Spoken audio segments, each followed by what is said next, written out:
La casa en la que vivo actualmente tiene un ático, y he vivido en esta casa durante los últimos 8 años desde que tenía 13 años. Una noche, durante un crudo invierno en el que llovía constantemente y hacía mucho viento, oí cajas moviéndose en el ático. Me asusté y me quedé despierto toda la noche escuchando esos extraños sonidos que venían del ático.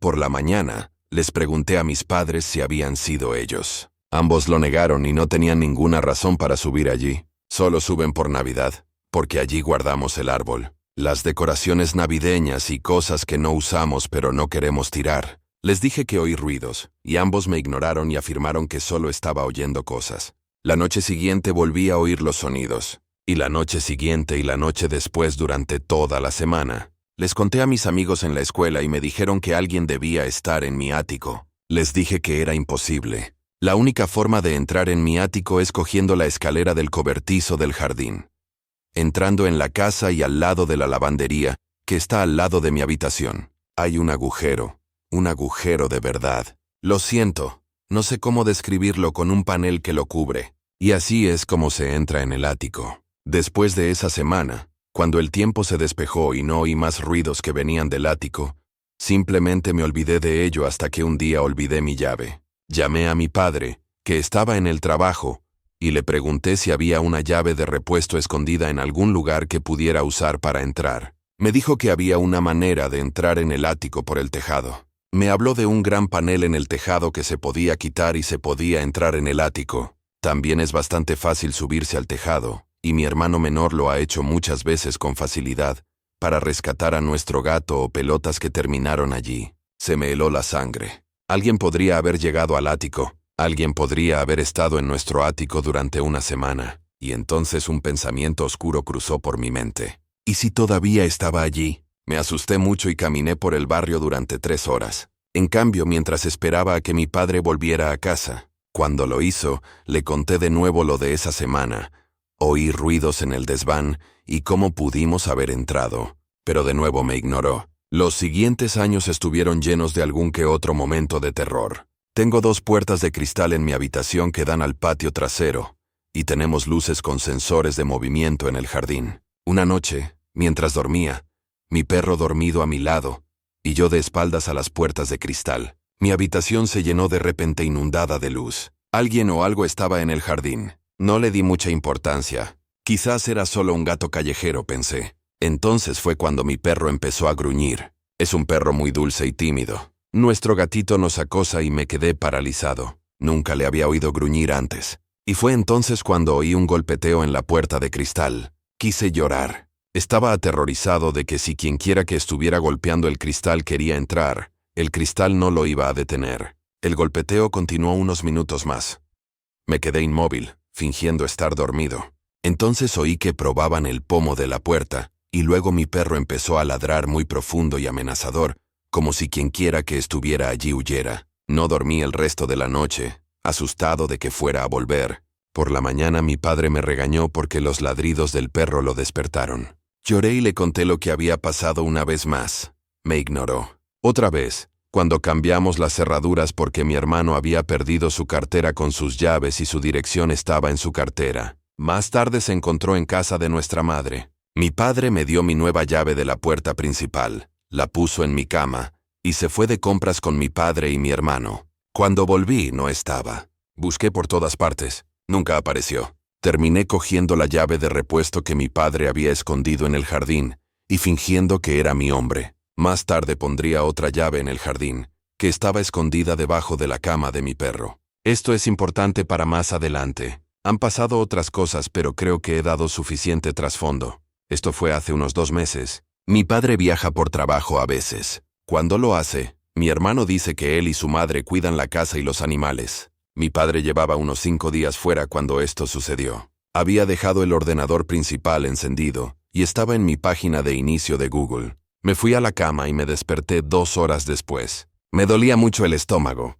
Corrí al baño y vomité. Había hecho un poco de desorden, así que fui a la cocina. Tengo una cocina abierta, así que también tiene un comedor y un pequeño sala de estar en esta gran habitación. El ordenador principal también está en esta habitación para coger una fregona y un cubo. Fue entonces cuando vi la pantalla del ordenador encendida. No oscura como cuando no tocas el ordenador durante un rato y la pantalla se queda en negro. Curioso, me acerqué a mirarlo y vi que estaba en YouTube en una página de búsqueda de música aleatoria con la música escrita en la barra de búsqueda. Me asusté mucho. Hice clic hacia atrás y apareció en varias cosas de música diferentes antes de ir a una página web de una universidad que mi hermano estaba considerando ir a, y yo lo había llevado a la jornada de puertas abiertas solo unas semanas antes. Luego hice clic de nuevo y se abrió mi correo electrónico. Lo dejo iniciado y luego se abrió la página de inicio de mi universidad. Estaba más que asustado. Todo lo que podía pensar era que alguien estaba en mi casa y había usado mi ordenador y había estado buscando todas estas cosas. ¿Pero por qué? Rápidamente cogí un cuchillo y me dirigí a la sala de estar principal, que está al lado de la puerta principal. Llamé a mi mejor amiga que vivía a 30 minutos en coche y ella me dijo venía a recogerme. Busqué en el salón mientras hablaba por teléfono con ella y le dije que si gritaba llamara a la policía. Después de asegurarme de que el salón estaba seguro, me puse a esperar. Mis gatos estaban asustados y se escondían, algo que nunca hacen. Cuando llegó, buscamos en mi casa. Abrí las puertas violentamente a patadas y grité que si alguien estaba en la casa lo apuñalaría. No había nadie dentro de la casa. Todavía estaba asustado y mi mejor amiga me dijo que iba a pasar la noche con ella en su casa. Me sentí mal dejando a mis animales, pero no podía llevarlos debido a que ella tenía perros a los que no les gustaban los gatos y que a veces podían ser agresivos con mi perro. Mientras nos íbamos me vino un pensamiento. ¿Y si la persona estaba en el ático? Mi mejor amiga me dijo que de ninguna manera íbamos a buscar en el ático y me agarró. No llamé a la policía y mi padre llegó a casa al día siguiente. Le conté lo que había pasado la noche anterior y se había reído de mí, y una vez más me ignoró. Sí, creo que al menos había alguien viviendo en mi ático. Me da mucho miedo quedarme sola en casa por la noche, y actualizaré si algo más sucede, y tengo planeado mudarme el año que viene. Esto sucedió alrededor de 2018. Para contextualizar, un amigo mío, lo llamaremos KG, solía ser el galán de nuestro grupo. Y no era raro que quisiera ir a encontrarse con alguien durante la noche. Esa noche en particular no fue diferente. Una chica le había enviado un mensaje en una aplicación de citas, invitándolo a venir a pasar el rato. Dijo que estaba con un amigo, pero que estaríamos libres en unas horas. Ella dijo, no hay problema. Tráelo contigo. Todos podemos fumar y pasar el rato. Me pareció bien, y ella le dio a KG la dirección. El lugar era un apartamento a 1 hora de distancia. Nos subimos a la camioneta y nos dirigimos hacia allí. El viaje fue de unos 30 minutos por la autopista, seguidos de 45 minutos de nada más que caminos de grava y campos. Recuerdo distintamente que bromeamos sobre cómo se sentía, como si estuviéramos en una dimensión alternativa. Cero luz, no hay casas. Y no recuerdo haber visto un límite de velocidad o una señal de stop durante la mayor parte del viaje. Una vez que llegamos, era extremadamente ominoso. Una sola luz amarilla colgaba sobre un solo edificio de apartamentos que probablemente solo tenía unas 3 unidades. El lugar parecía viejo y casi abandonado. La chica a la que llamaré M estaba allí esperándonos. No pude distinguir ningún rasgo ya que todo lo que vi desde el coche fue una silueta. Salimos y ella nos dejó entrar. KG parecía incómodo cuando la vio, pero lo disimulaba. Yo noté que era considerablemente mayor que nosotros, y no era el tipo de persona con la que Ki normalmente saldría. Para ser completamente honesto, parecía drogada. Tenía la cara cubierta de las marcas que se ven cuando los usuarios de estimulantes se rascan la cara. A pesar de todo, entramos en su apartamento y nos fuimos inmediatamente. El lugar estaba vacío. Un solo sofá forrado con plástico y un televisor en la sala de estar. Y los gabinetes de la cocina estaban todos vacíos y muchos estaban simplemente abiertos.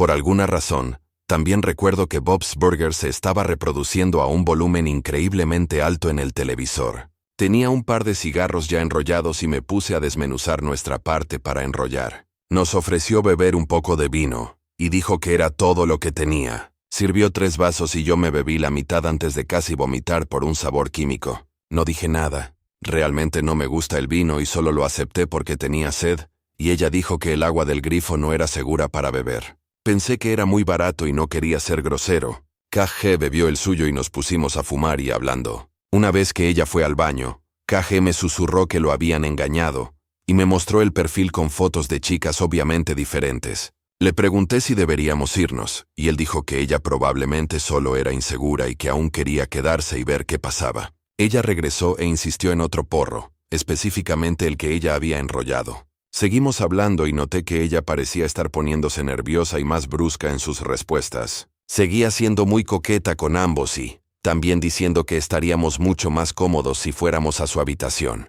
También noté que empezaba a sentirme extraño. No la extrañeza divertida del THC, sino la ominosa sensación de que estaba perdiendo el control de mis músculos, y me costaba pensar o hablar. Ki estaba básicamente derretido en el sofá, pero seguía hablando con ella. Miré mi vaso y noté que se acumulaba una sustancia polvorienta en la parte superior. Me sentí mal y me tropecé al baño. El baño estaba asqueroso. Me senté en el borde de la bañera e intenté averiguar lo que diablos estaba pasando. Estaba convencido de que nos habían drogado, pero seguía diciéndome que solo estaba teniendo un verde y que estaba siendo paranoico. A pesar de que eso no era normal para mí, finalmente perdí la noción del tiempo y el lugar allí. Pero por suerte, fui lo suficientemente inteligente como para cerrar la puerta con llave. En algún momento salí para ver la sala de estar vacía y oí gemidos en la otra habitación. Llamé a la puerta y no obtuve respuesta. Me desmayé en el sofá de nuevo y solo volví en mí al oír un arrastre. Vi a KG salir corriendo de la habitación medio desnudo y M siguiéndolo. Me levanté y ella me miró con cara de piedra. KG no dijo nada y tropezó rápidamente por la puerta. No necesité que me convencieran y lo seguí rápidamente. Durante todo el camino de regreso al coche, ella nos siguió, sin correr ni gritar, simplemente caminando con nosotros, aparentemente esperando que cayéramos. De alguna manera, en su estado drogado, KG puso el coche en marcha mientras salíamos derrapando. No recuerdo mucho después de eso, pero ambos nos despertamos la tarde siguiente, estacionados en una iglesia en medio de la nada. En medio de la nada. Ambos teníamos fuertes dolores de cabeza, y KG dijo que después de que yo fuera al baño, ella lo levantó y lo llevó a la habitación, susurrándole que éramos suyos para siempre, y que nunca más tendríamos que preocuparnos por nada. Él sabía que esto era malo, pero en su aturdimiento, no podía levantarse ni gritarme. Lo llevamos a casa en silencio. No vi a KG durante un tiempo después de eso, y cuando lo hice, nunca volvimos a hablar de ello. Moraleja de la historia. El hecho de que no estés solo no significa que estés a salvo. El hecho de que seas un hombre no significa que estés a salvo. Si sientes que algo anda mal, no esperes para salir de allí. Y por favor, no bebas nada que no hayas visto servir. Lo siento si esta historia es un poco deprimente o si es inapropiada, pero este recuerdo nunca ha abandonado mi mente. Fue horrible y aterrador, pero también surrealista y casi se siente como un sueño. Ki dijo que, por suerte, llamé en el momento perfecto, y ella no consiguió lo que quería de él, y la llamada lo devolvió a la conciencia momentánea. Las cosas podría haber sido mucho peor, pero nunca olvidaré lo que pasó en el apartamento en Los Campos. Esta historia sucedió cuando estaba en tercer año de preparatoria. Yo, mujer, era una persona amigable y curiosa. Un mes después del semestre de otoño, llegó un nuevo estudiante transferido. Parecía nervioso. Detrás de mí estaba Joe. Por supuesto, me presenté a él tratando de aliviar la tensión. Le mostré lo que habíamos aprendido hasta ahora. Le ayudé a revisar su horario de clases. Teníamos 2 clases y el periodo de almuerzo juntos. Naturalmente nos conocimos. Nos conocimos y nos hicimos amigos. Es un chico callado, pero hablaba mucho conmigo. Supuse que se sentía cómodo conmigo. Le dejé claro que solo éramos amigos y él estuvo de acuerdo. Luego empezamos a salir con mis amigos. Ahora, avancemos hasta las vacaciones de primavera. Le dije a Joe que me iba de la ciudad con mi familia. Parecía decepcionado de que no pudiéramos pasar las vacaciones juntos, pero lo entendió. Me encontré con Joe en un restaurante. No le dije a dónde iba, así que pensé, vaya, qué coincidencia. Dijo que estaba visitando a su familia en la misma ciudad. Ahora, en el último año, Joe y yo salíamos al menos una vez a la semana. Luego se convirtió en 2, luego en 3. Noté que estábamos pasando demasiado tiempo juntos, y yo también quería hacer tiempo para mis otros amigos. Fue entonces cuando las cosas empezaron a cambiar. Me topé con Joe, o debería decir, Lo vi por el rabillo del ojo cuando pasaba tiempo con otra persona sola. Se volvió muy obsesivo y pegajoso. Las primeras 2 o 3 veces no le di mucha importancia. Todo quedó claro cuando le pregunté, y él accidentalmente dijo que me había seguido porque quería asegurarse de que estuviera a salvo. Me sentí traicionada y asustada. Se disculpó y pidió perdón, y le dije que ya no quería ser su amiga. Se enfadó mucho y se fue. No vino a la escuela durante los siguientes 3 días. Nuestros amigos me dijeron que los había acosado por delatarlo. Volvió a la escuela. Fingimos que no nos conocíamos. De camino a casa, oigo a Joe llamando mi nombre en un tono bajo y desconocido.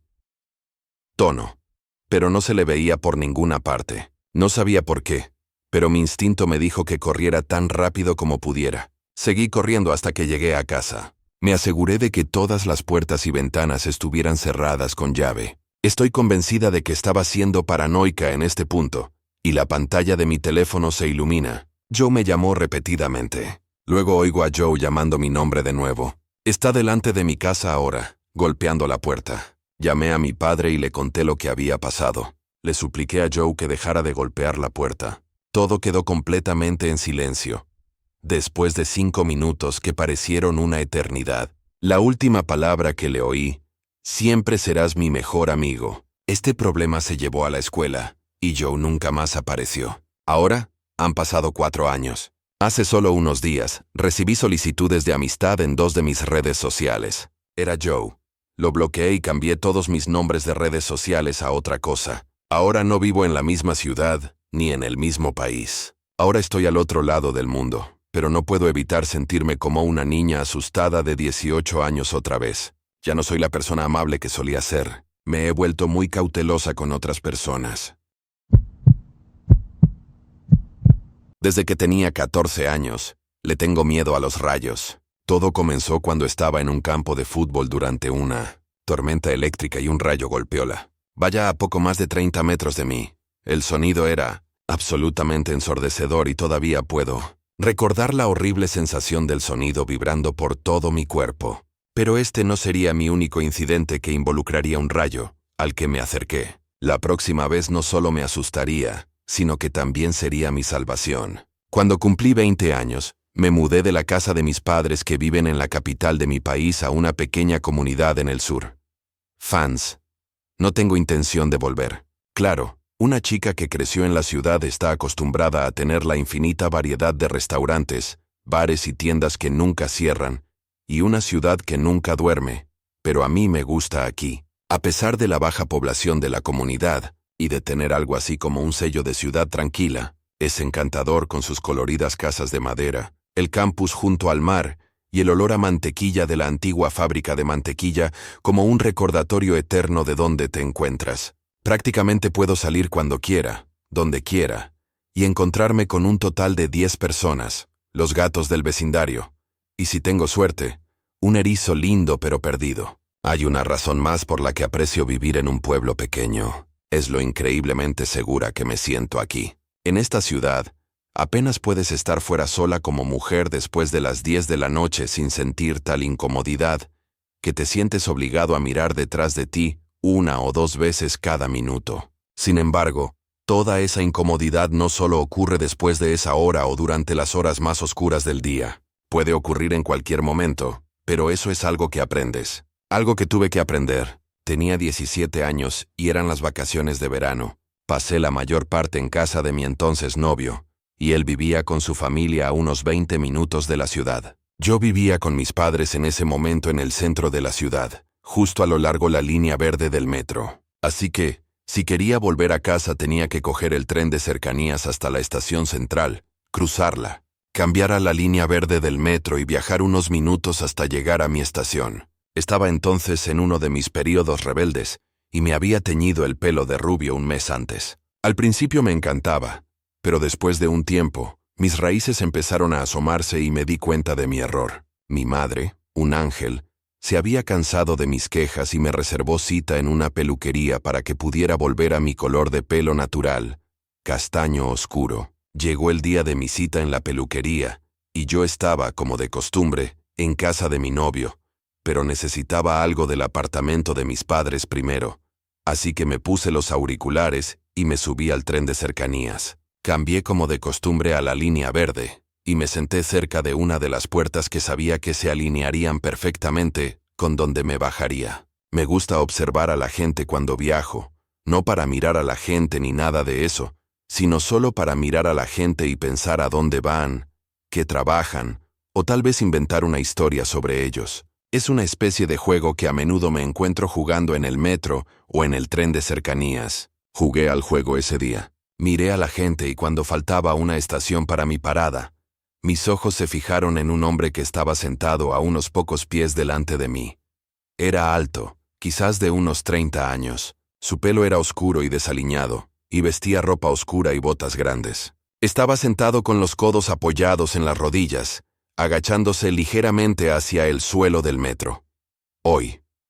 No recuerdo cuál fue mi análisis o historia ficticia sobre él, pero sé que lo vi. La mujer en el altavoz gritó mi destino, y me levanté y fui a las puertas y salí. Cuando salí de las puertas de la estación, vi que había empezado a llover, así que me puse la capucha grande sobre los auriculares y empecé a caminar rápidamente hacia el apartamento, que estaba a solo unos cientos de metros de la estación. El apartamento es un edificio antiguo con una gran puerta de madera, frente a la calle. La puerta tiene un panel de cristal que recorre toda la puerta, y cuando entras, la escalera es completamente de mármol con un viejo ascensor de madera, con una puerta de celosía de hierro que tienes que cerrar manualmente. Cuando llegué a la puerta, metí el código de entrada y empujé la puerta hacia arriba. Cuando la puerta se abrió, algo se reflejó en el cristal. Me di la vuelta y vi al hombre del metro de pie detrás de mí.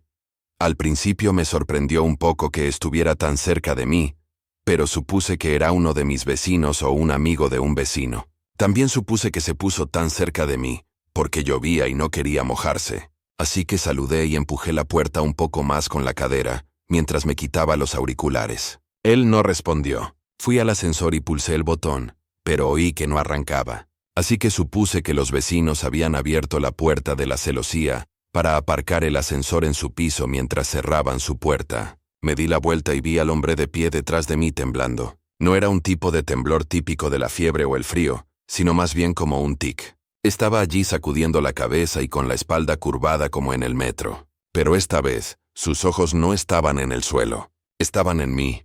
Abrió la boca para hablar, pero solo salieron sonidos incoherentes, mientras los temblores y tics se volvían más frenéticos. ¿Cómo te llamas?, dijo por fin. Recuerdo las palabras de sabiduría de mis padres de nunca decir tu nombre. A un desconocido, especialmente a uno del que te sientes amenazado. Quería decirle que se fuera, pero sentía que estaba congelada y que provocarlo podría empeorar la situación. Le respondí con un nombre falso.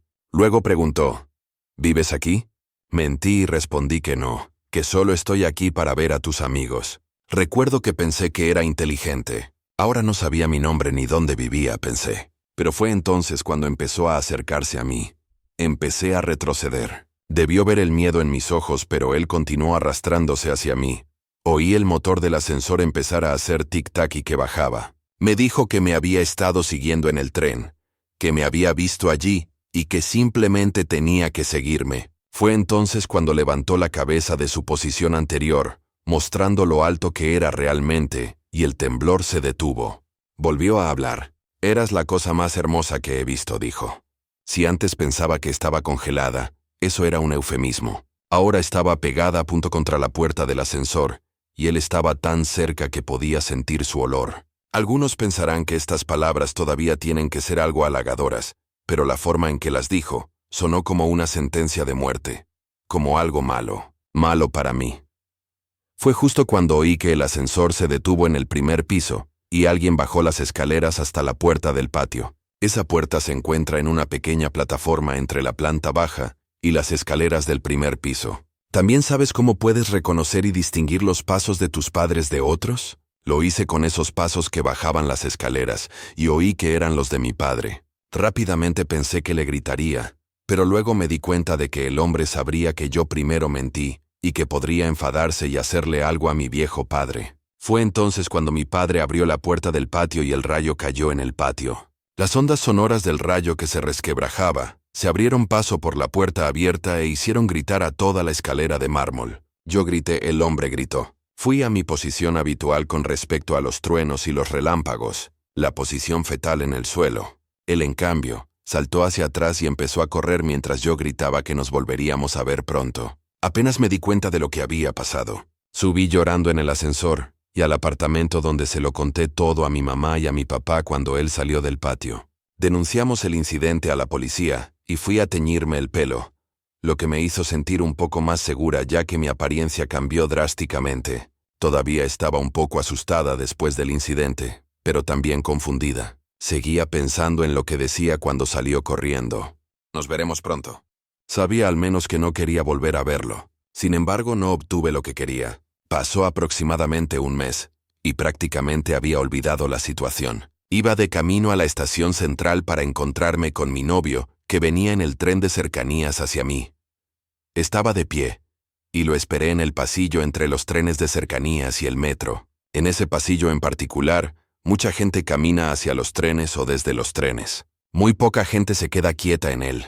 Como dije, me quedé allí mirando por el pasillo de vez en cuando, tratando de ver si mi novio ya había llegado. Cuando vi a alguien más parado, había alguien parado al otro lado de la multitud.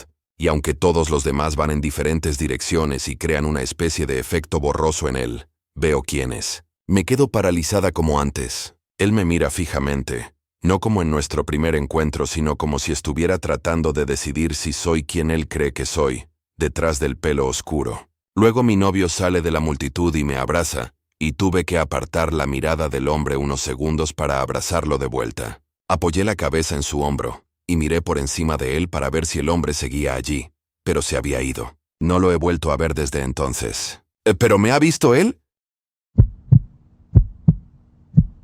Esto es una historia que me ha estado molestando mucho últimamente, sin ningún motivo, razón alguna. Hace unos meses, tuve este sueño que me trajo de vuelta este recuerdo que intenté reprimir al crecer, pero recientemente me ha estado pesando en la mente. Creciendo en 2005 en el límite de los suburbios, había una gran arboleda y colinas junto a unas vías de ferrocarril que conducían a un gran bosque a aproximadamente media milla de mi casa. Cuando tenía 9 años, yo y mis amigos del barrio íbamos en bicicleta a las vías del ferrocarril y caminábamos hasta el bosque para explorar los trozos aleatorios de muebles y trastos en este peculiar bosque. Jugábamos a las cartas, hacíamos los deberes y salíamos con amigos allí durante 1 o 2 horas, pero nunca nos quedábamos demasiado tiempo. Había pequeñas casas abandonadas aquí y allá en este bosque, de las que nos manteníamos alejados. Como un amigo del barrio, Michael, me dijo que había un hombre sin hogar que vivía en una de ellas,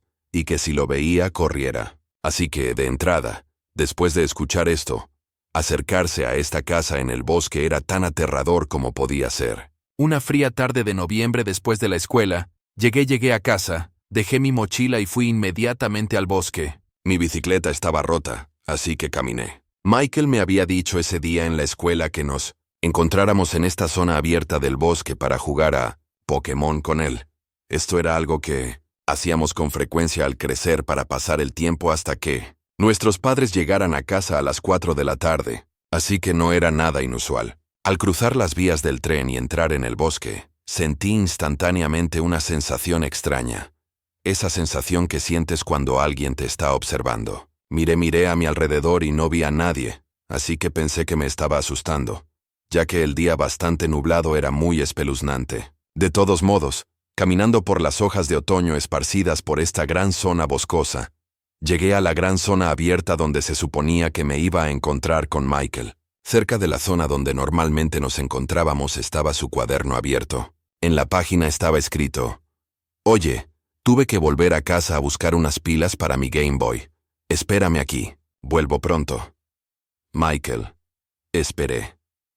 Estando solo, especialmente sintiendo que alguien me observaba, hizo que este momento en particular fuera muy incómodo. Sin embargo, me convencí de que solo estaba siendo un cobarde y decidí esperarlo. Me senté y empecé a jugar a mi Game Boy.